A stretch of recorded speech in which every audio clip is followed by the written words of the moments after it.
Welcome back to our YouTube channel SR boys. ఈరోజు అయితే మనం అయితే సూర్య జెంట్స్ స్టోర్ ఉన్న అనంతపూర్లో నా బర్త్డే షాపింగ్ అయితే వచ్చేసాం. ఇదైతే ఎటువంటి ప్రమోషన్ కాదు, మేము డబ్బులు పెట్టి ఉంటున్నాం గాయ్స్. బాగుందని వీడియో చూస్తున్నాము.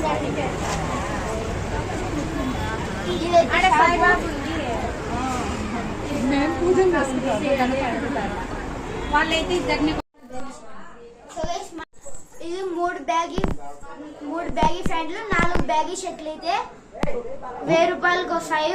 3 బ్యాగీ ప్యాంట్లు 1000 రూపాయలు, 4 బ్యాగీ షర్ట్లు 1000 రూపాయలు. ఇదైతే రంజాన్ మరియు ఉగాది ఆఫర్స్ గైస్. చూద్దామండి, షర్ట్లు అయితే బాగున్నాయి. ఇదైతే కిడ్స్ వేర్ లో నాకు షాపింగ్ చేసినాము. నా బర్త్డే రోజు ఏదైనా వీడియోలు సాంగ్ షూటింగ్ అవుతుంది. ఈ మూడిట్లో మీ